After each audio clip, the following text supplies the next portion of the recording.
You're now locked onto the Pulse Radio Show. You get it. You finally get it. You finally get it. Listen, we always say that you have a special guest, but special, it doesn't do justice. And I spent all day trying to find the words to give this man a deserving introduction. I cannot find the words. So I'm just going to say, without further ado, I would like to welcome to the Pulse Radio Show the General himself, Mr. Edwin Yearwood. I'm sorry to say your check is not in the mail for that, but I'll take it anyway. I'll take it. How are you doing, sir? I'm blessed. I am fantastic. I am wonderful. I am everything that is positive. How many conquests have you had so far? I don't want to say. You better know what say in the gym. But see, the gym working real hard. Yeah, I tell you, I don't want to say. I don't want to say. How are you liking this independence energy, man? Because we saw you at Tipsy. Listen, for the last, I would say honestly, 2 years, because I quarrel real bad. I quarrel with when I travel. We always have this thing. We say Bajans don't support, and we always try to prove it. We be like in Germany, we be like anybody from Trinidad, anybody from Jamaica, anybody from Barbados, and we see one flag or two flags, and it's been happening like that almost everywhere around the world. Right. And I found since the 50th anniversary that it has picked up. It has picked up.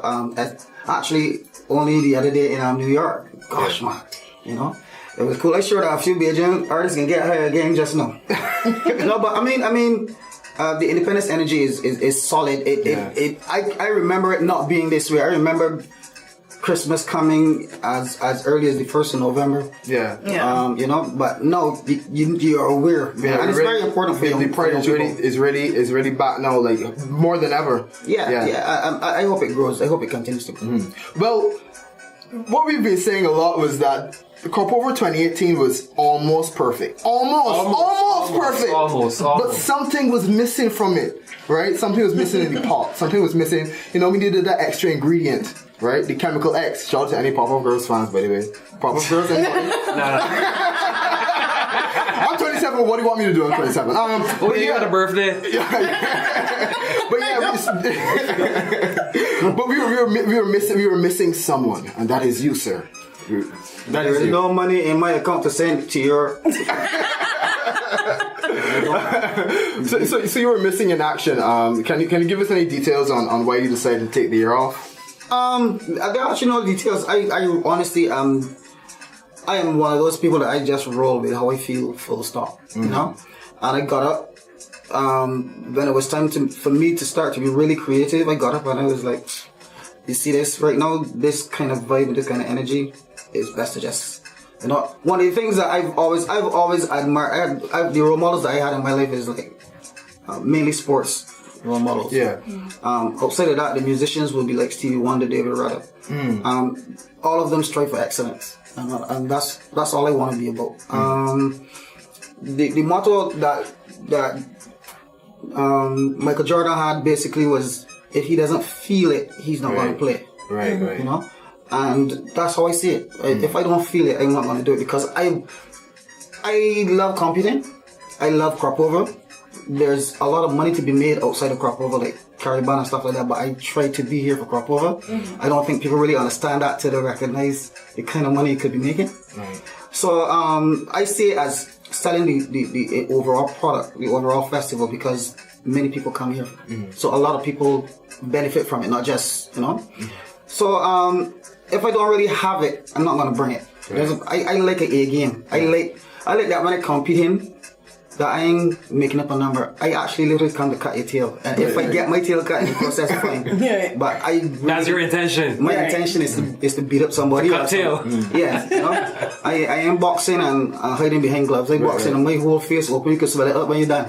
But I hit him back. So that's my attitude. Yeah. So if I'm not feeling that to bring it, I'm not gonna come. But usually when I hear that artists take time off or they take time to just regroup, etc., usually I say that a sub-component of that is exhaustion or frustration. I don't know why I went to that mindset when I thought about when you took time off. Was that part of it at all?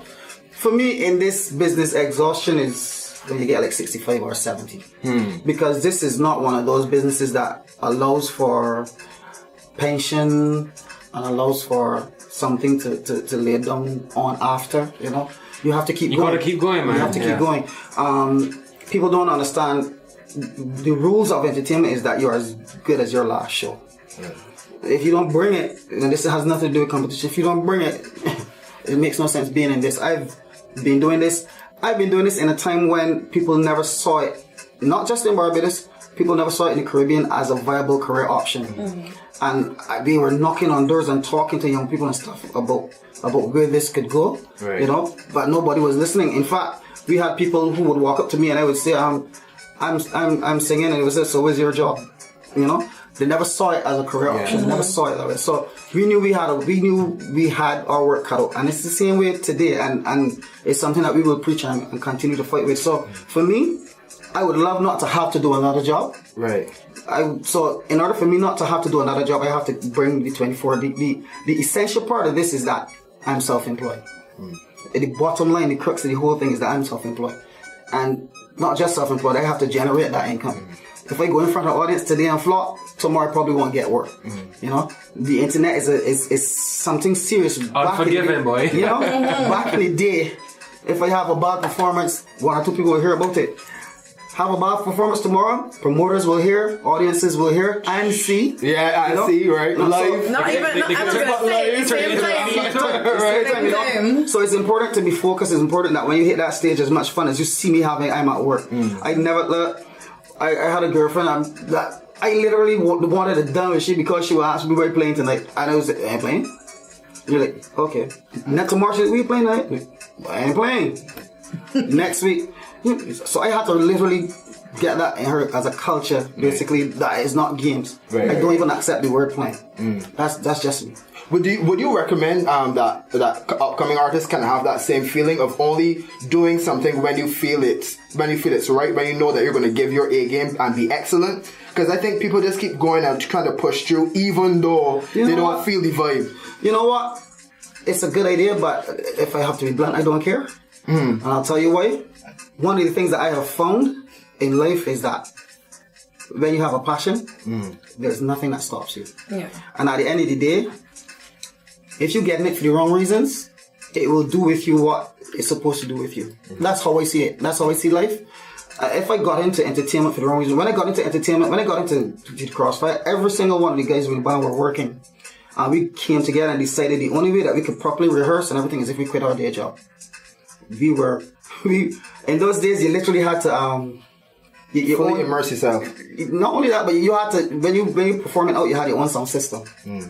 So you had to pay what do you call it? Higher purchase for the sound system. So every gig that we had, I get $70, and the remaining money goes towards the sound system. You know, so check this. You just come off the stage, and people screaming out, "Good night, ladies," and you wrapping up cards. And got a big thing moving, a big heavy speaker and thing. You know, people don't know about those things, right? But you know, so I'm saying all that to say that we decided that we wanted to do this for a living, that we wanted to do it and really put 150% behind it, because the day does come when you can't do particular things anymore, and you look back, and if you didn't try, you'd be like, wish I could have would. Yeah. I'm never going to be one of those people. And since then, you never look back. So looking at the landscape now and how music is now and how it was, say, like 15, 20 years ago, can you compare it? What do you think about it now? Again, I don't care. I'll tell you why. When I was starting out, they had artists in Barbados who were very critical and were saying that you're doing junk, that you know. And I'm hearing people saying this about younger artists today. But to me, this is just life. Music is a fashion. It's a circle. It's a cycle. Sorry, you know. And the elements that you're hearing now, I'm telling you heard before. People are fussing a lot about a lot of hip hop and R&B artists literally ripping the genre soca music. Yeah. Calling it something else to tropical house and all kind of crap, you know. Tropical. I mean, we could get to that another time. Yeah. I I don't see your eyebrows curl up. I said that. Let me lift down where it is, boy. Nah, boy. Yeah, but that's just how it goes. Right. But you gotta admit though, this year when you saw the race domination, right? The competitive spirit in you awakened. You have to say, you felt like you could do something. I don't care. I know you're not going to understand where I'm coming from. And you're not going to understand where I'm coming from, but I am seriously that kind of person. If I'm not in it, I'm not in it. Yeah. No, I actually called him. I said, "Call boy, hope you clean up." I actually messaged him and I actually said it on internet. I got this man to clean up. It didn't happen, but he did really well. Right. And deservedly so, in my opinion. If I was in it, I wouldn't want him to clean up. Right. But I wasn't in it. I don't care. Yeah. Okay. For me, a lot of people always have this talk about they should give youngsters a chance. Blah blah blah blah.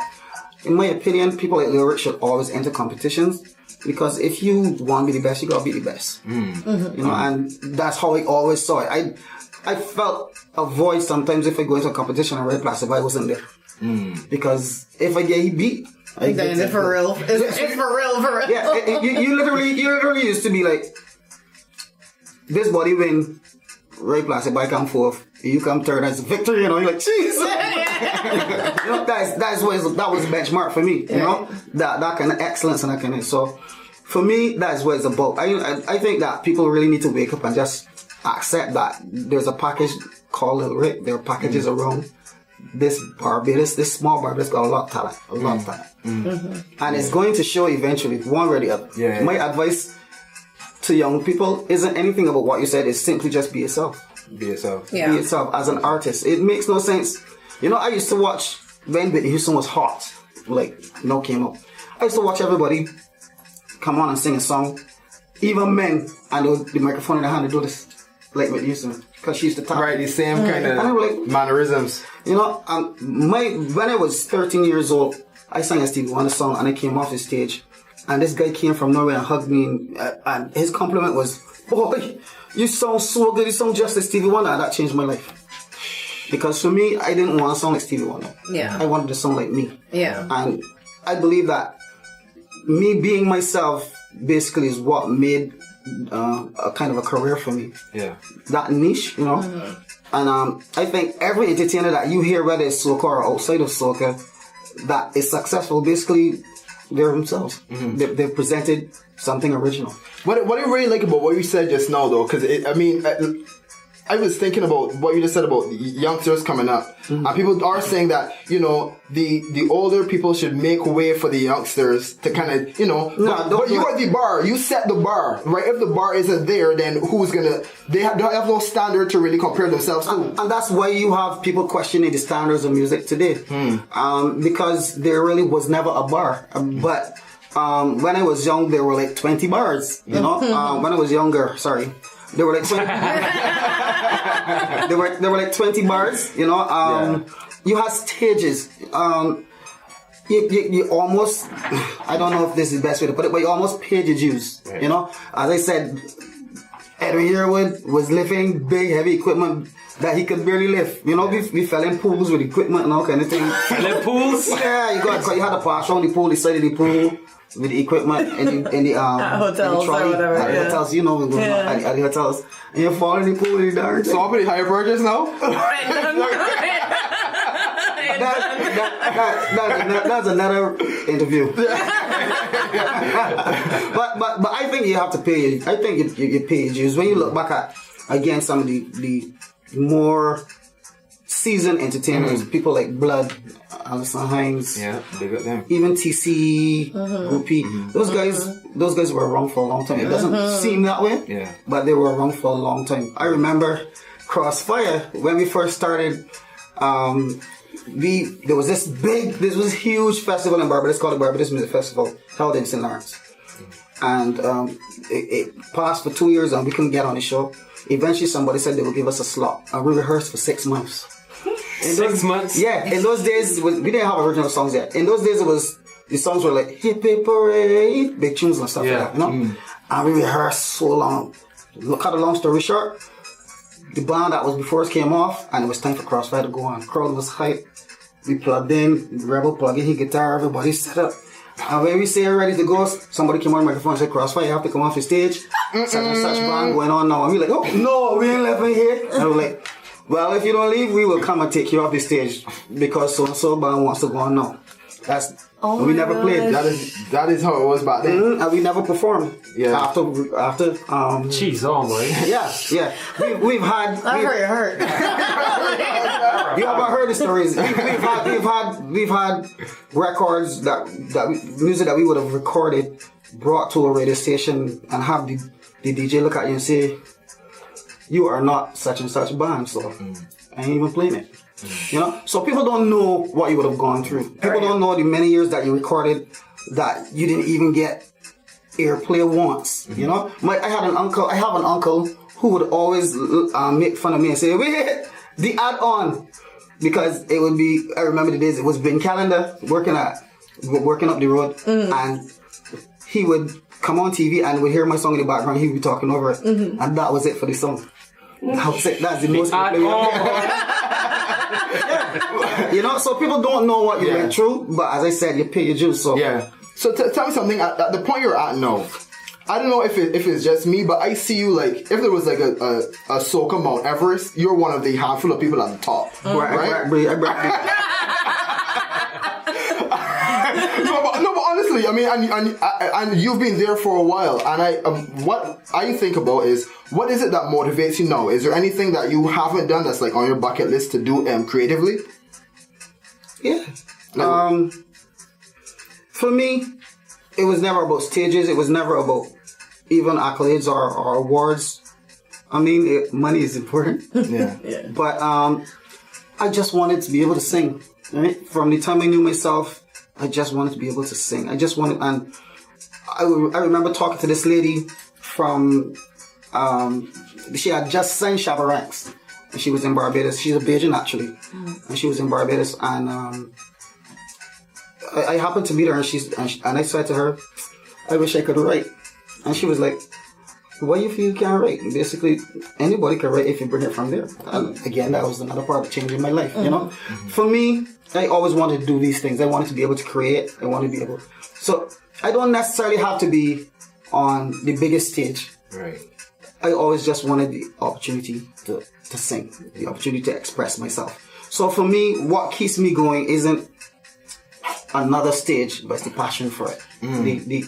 The ability or just feeling happy to be able to... There are not many people in this world that get to do a job that they love. Yeah. You know? That's true. Let's put it that way. There are people who left school wanting to be doctors that basically just working in the medical field and messing up because they don't have the passion for it. Right. You know, there are people who wanted to be prime ministers or lawyers and didn't get to that extent. They didn't get to that level. And they're doing things in the same field, but they're not happy because it's not what they wanted. You know? I got to be what I wanted from day one. Yeah. You can't top that. Yeah, you can't top that.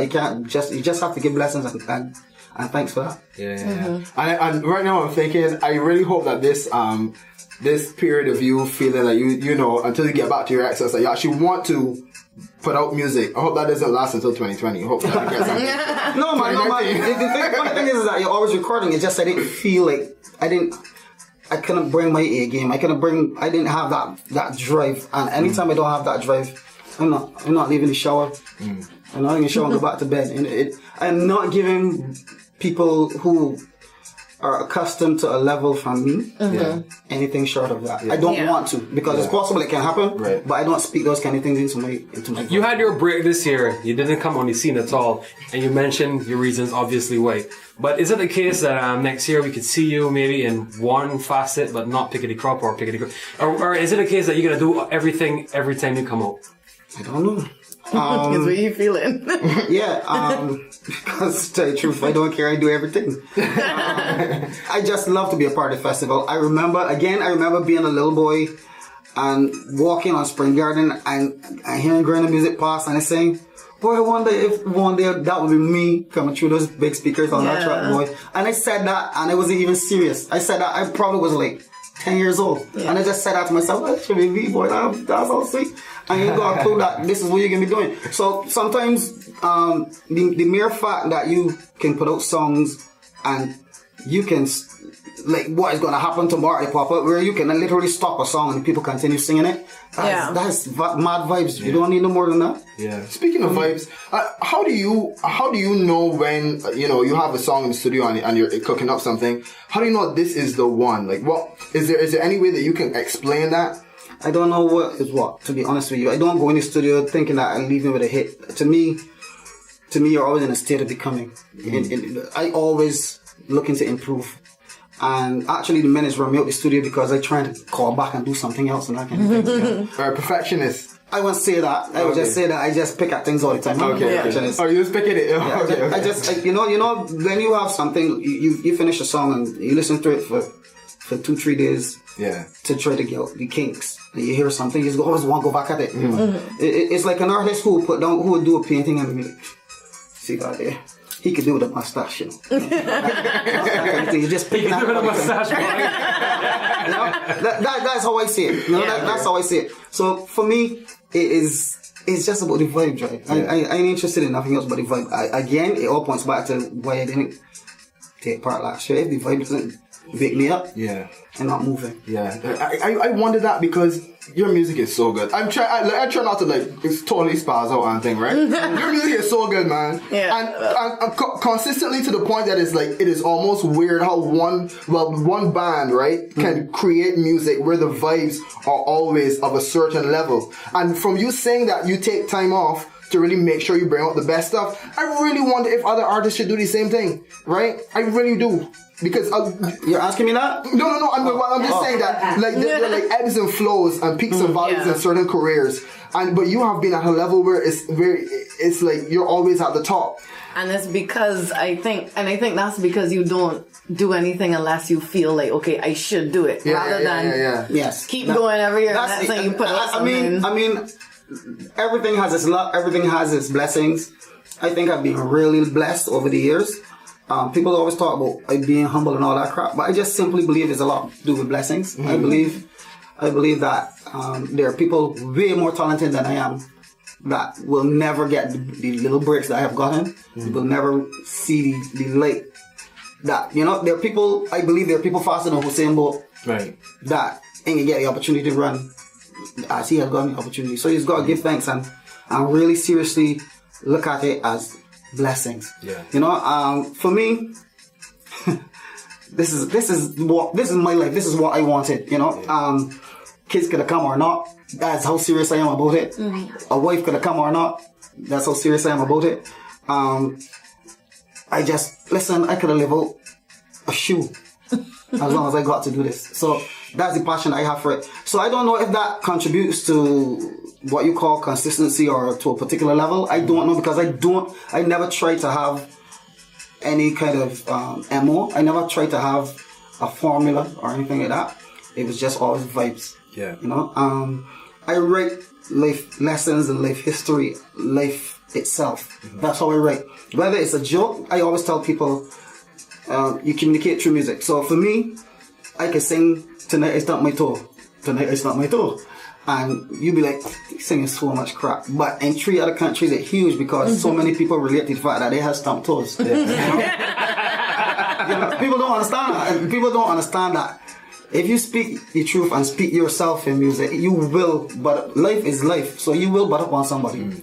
You will butt up on fans. That's why so many people follow particular artists because they hit home something that resonates with them. Yeah. That's just what it is. Well, I am looking forward to the pop up. So tell us a bit about it. What do you have planned for us? I ain't got no plans. Get on the scene and singing hard. I know, right? Don't freak out. Yeah, that's what it is. I'll sing along. You see pop-up is just, that's how we treat pop-up. Yeah. We treat a pop-up just like the theme itself.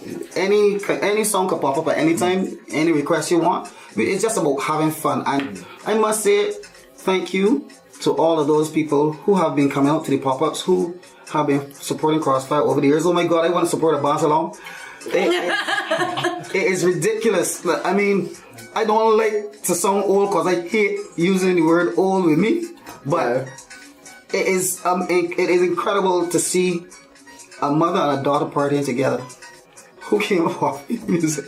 You know? Yeah. And it's a lot of fun walking up on both of them, by the way. Oh my god. Come on, I love it. There's no part night that you can get me impossible. You're complicit. Anyway. Marcus, just speaking from experience. No, but I mean, when you can have a family walk up to you and say, "I met my wife at your show X amount of years ago. This is my daughter. This is my son," and they're telling you, "I know all of your music," and they have a child coming up that is 7 years old singing you songs. It's something else. Until you get into that position, you can't really explain it. You know how it feels. Oh, I can help you feel old now. I'm myself. I don't like it right. I know you're not liking it right. I'm myself because I remember the days at East Coast. Jeez, Omberg, cool. I know. No, my dad used to work at your road too, so we used to be under the tent there in the middle. So I would go for any time it was little, but my parents are so into crop over on the Conga Lane. I remember all the early days and y'all performing on Dover Pastor. And I was a child, literally. So I remember, performing peace sign and when he does and he drop in the stars and thing. And awesome. You come in. My fondest memory of Edwin is watching Edwin walk up from one side of the stage to the next. That was the hardest thing I ever seen. And again, that was all from trying to be yourself and practicing. I used to be in the mirror 24 hours. Just trying to learn, trying to do something different. Yeah. But because I always tell myself, if I ever get a chance to be on our stage, I want to be different. Because something that identifies you. Something that you remember. But I also, you were definitely the king of that elaborate presentation. I think it's actually your fault. This gave 5 points only. No, because you might be right on that one. No, I think you are. I think you are. Because what was it the year that you parasailed in from East Coast on the water? I was just like, no, this is why it's only 5 points. No, because with somebody like Evan and the creativity, like you done clean up from presentation. No, I've always had a fantastic team behind me, and like the last time that we really got together was myself and Ingrid and a gentleman by the name of Matthew Pilgrim, a brainstorm party of the year. Again, I felt the passion for that like crazy. I called them, not even thinking or knowing that I might have made the finals. I called them and told them I got something here that I feel, because for me music has to be married to that presentation. And if you can do that, I believe that if Barbados was a bigger country or had more people or had that viewership outside, that the finalists on any given night would go global, would go big, because it's just a spectacle sometimes. I've grown up watching so many other artists, international artists, and that's what they always had. They had that spectacle there, For me, I want, whether I win or lose, that you look around, she's on bird, remember every performance. I want you to remember me winning. Right. Yeah. No, I agree. I want you to remember me. So right. that's what used to drive me like crazy. Okay, I used to drive you. Okay, so I have 3 fan questions, right? The first one is from me. How much mirror practice do you do? Do you practice in the mirror a lot? No. Yeah. Practicing you walking up, the gyrations and things, the angles. Mirror practice is very, very important. It's there's certain little angles that you can look stupid if you don't get it right. Certain little things, as little as they are, But yes, as I was saying earlier, back in the day, they keep telling you, my manager would tell me, you have to come up with something that is different to everybody else. And I was in the mirror, walking up, doing foolishness, and I reached to get something that was falling, and I went and slid across, like, wait. I look hard, Not decent. So I started practicing it. I would practice it for days. Then I would practice it while singing, because singing and jumping up is something else. Yeah. Don't care how fit you are. Yeah. So I would practice that. So you imagine singing and jumping up. Singing and walking up is harder than it looks. It's actually harder than singing and jumping up. I can imagine. So I said to myself, well, if I could move from here to there, why not just move straight across the stage? I would watch Michael Jackson had the spacewalk. That was the incredible spacewalk, different than everybody else's on. So I was like, well, let me get signed too. So the mirror became, the mirror was like my second home. So to be in it. You invented the moonwalk, not the moonwalk. I'm here all night, people. Something happened. Something happened. Okay, the next question is, when next are you dyeing your hair? You mean to get rid of the 80s jet tie look? Wait.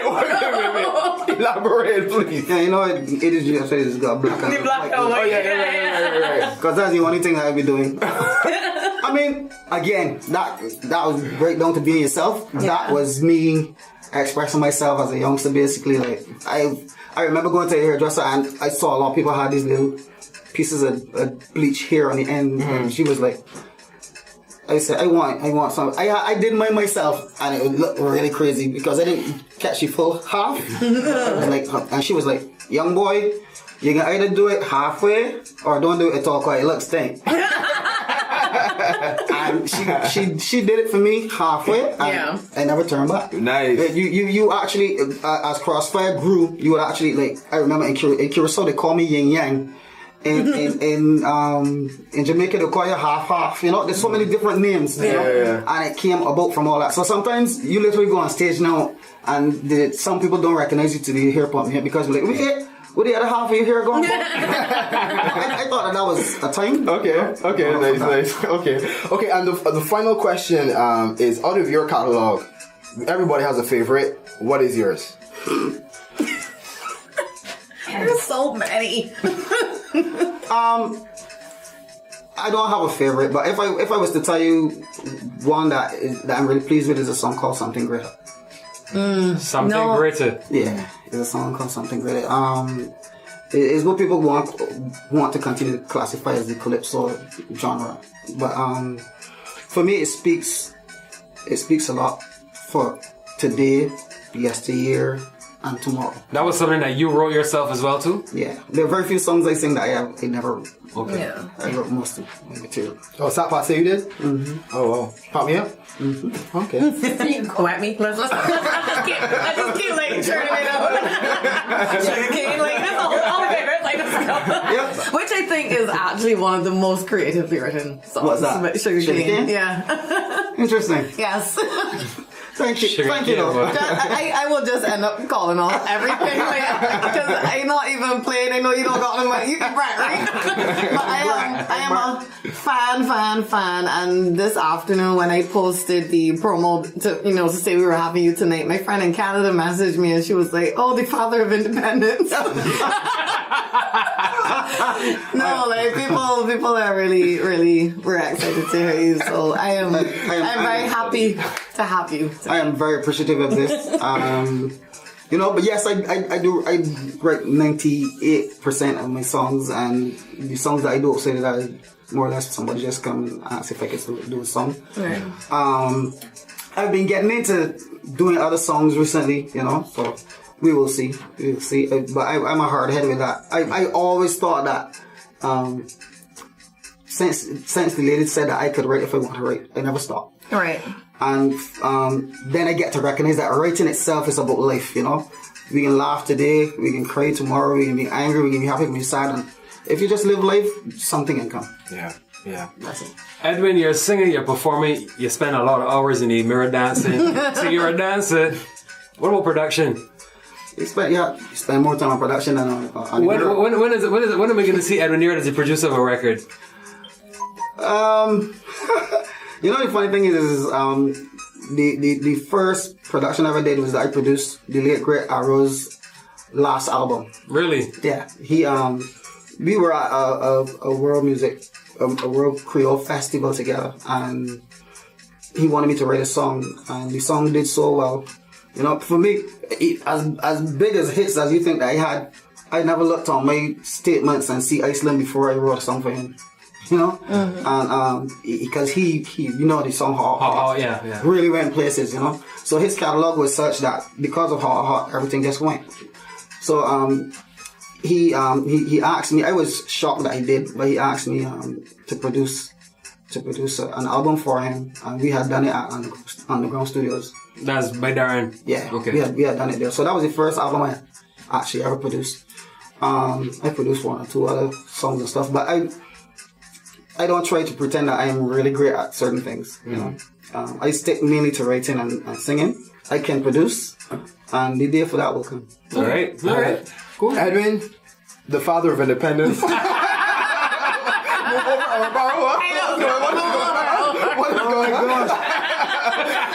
Thank you so much for coming to the Pulse Radio Show, sir. Thank you for having me. I really appreciate it. And continue to set the bar. Yes. Where you set. I'm looking forward to seeing you next year. Looking forward to seeing you next year. Definitely. I just want to say to you guys one more time, I am so sorry. I am actually seriously broke. I can't pay you, but I do appreciate the compliments and I actually feel one of genuine. No, wait, for real. You don't usually get that. You walk in the studio and somebody's asking, so tell me about the performance. The head of the dome gonna be rating the wealth of God. Boo. So I appreciate it. I appreciate you having me here. Thank you. And I want to say it's what, 30 years? Is that gonna be 29? Yeah. 29 years Crossfire is going to be at the end of the year. Yeah. I don't think we're going to celebrate. I don't think we're going to be celebrating. We'll celebrate tomorrow because we got some gigs basically outside of our best that we can't really be here for. But the reason I say that quickly is because I want to thank each and every one over the years who've been supporting Crossfire, who's always telling me, I get cussed for you. I get cussed for defending you. And I want to say to all those people, thank you for defending us. Thank you so much for supporting the Crossfire music, the Crossfire brand, the Crossfire culture. Thank you from the bottom of our hearts. So, looking forward for another 30 years. Yeah. You're welcome. And Edwin, thank you, because I don't know, so cool won't be what it is. Yeah. Honestly. No, for real. You're a real sweet boy, Leroy. But that said, and when you bring out your song next year, it's here that you not bring a problem. it. Here that you bring it. Yeah. All right? You can sign that contract now, saying that I go back. Don't forget tomorrow the pop-up. By the way, let me stick that one in. Don't forget the pop-up. Just get in. Doors open around, I think, about 9 o'clock. I think Crossfire will hit the stage about 12:30. The reason we're going to hit the stage about 12:30 is because we literally will try to sing everything, even the songs that we rehearse. Once you call it, we can try to sing a piece of it. Nice. I really look forward to it. Again. Yeah. But that said, right. There's a song that we just did with Simon Pipe. Yeah, with Simon Pipe. Wait, name? Got This Feeling. Got This Feeling. Right. Got This Feeling, and we also be doing a video at the pop-up. Oh, nice. Good stuff. That'll be good. sounds great. I really look forward to it. But that said, another great one. Don't forget, it's a big Independence pop-up party Thursday, November 29th at the Blackwood Screwdocks, Cavens Lane, featuring Edwin Yearwood and Crossfire. Also featuring the Mighty Gabby, the Mighty Grinder, and Pong. You gotta get your limited $20 armbands. All you gotta do, all gone. $30 out the door. $30. But I gotta say quick, she shot out the Ingrid now. How we keep things straight. When we slip up, she catches us, I can see why you had her so long. Honestly.